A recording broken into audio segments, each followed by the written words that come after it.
बिस्मिल्लाहिर्रहमानिर्रहीम अस्सलामु अलैकुम वरहमतुल्लाहि वबरकातुहू। आज की एक नई वीडियो के साथ आपकी खिदमत में हाजिर हुए हैं।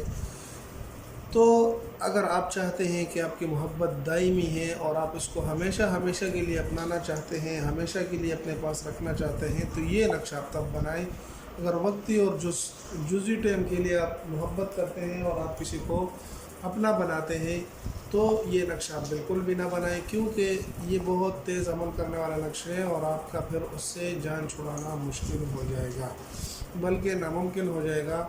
तो ऐसे ना हो कि फिर आप उसको धोखा दें और आपसे जान न छुड़ा सके। तो इसका तोड़ भी हमारे पास फिर नहीं है। इसको सिल्की अमलों में शुमार किया जाता है। इसको आप करें, बड़े एहतियात से करें, क्योंकि एक शैतानी अमल है।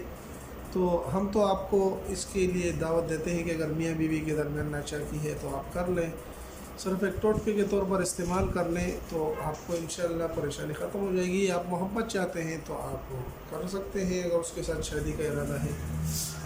तो बगैर किसी लंबी तमहीद और चौड़ाई के बात को शुरू करते हैं। तो सबसे पहले आपने साफ़ सुथरा कागज़ लेकर इसके ऊपर इस तरह का एक 4 खानों वाला नक्श बना देना है। नक्श बनाने के बाद आप इसको किसी भी दिन लिख सकते हैं। काले पेन से लिख लें, सुर्ख पेन से लिख लें, नीले, हरे भरे, जिस कलर से भी आप लिखना चाहते हैं आप लिख लें, लेकिन काला पेन इस्तेमाल कर लें तो बहुत अच्छा होगा। फिर उसके बाद आपने दरमियान में यहाँ पर फ़ी लिख लेना है और इसके साथ आइन मिला के नीचे कर देना है। इस तरह का आपने वैन ही लिख देना है।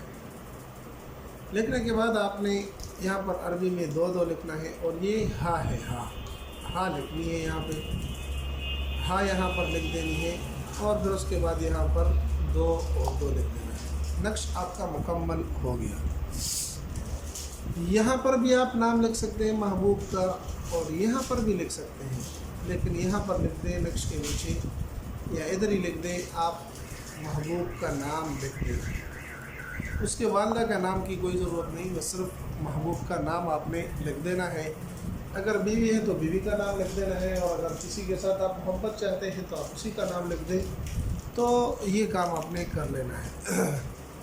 नाम लिखने के बाद आपने क्या करना है कि आपने करना ये है कि घर में एक शीशी की बोतल ले लेनी है, इतर की हो, कोई मेडिसिन वगैरह की हो, उसको साफ़ कर लेना है और फिर उसको ले जाकर कहीं सुनसान और वीरान जगह में उसको दफना देना है। और इस तरह दफनाएं कि वो काफ़ी नीचे हो और ज़मीन के जितने निचले हिस्से में होगी इतना असर ज़्यादा करेगी। इंशाल्लाह ये नक्शा बना लें, इसको इस्तेमाल करें जिस तरीके से बतलाया गया है, तो आपको इसके ज़ाहिरी तौर पर बहुत ही फ़ायदे नज़र आएंगे। इंशाल्लाह उम्मीद है कि आपको ये वीडियो पसंद आई होगी। अगर पसंद आई तो हमारे चैनल को सब्सक्राइब करके लाइक कर दें, अपने दोस्तों के साथ भी ज़रूर शरीक करें। मिलते हैं नई वीडियो में, तब तक दुआ में याद रखें। अस्सलामु अलैकुम व रहमतुल्लाहि व बरकातुहू।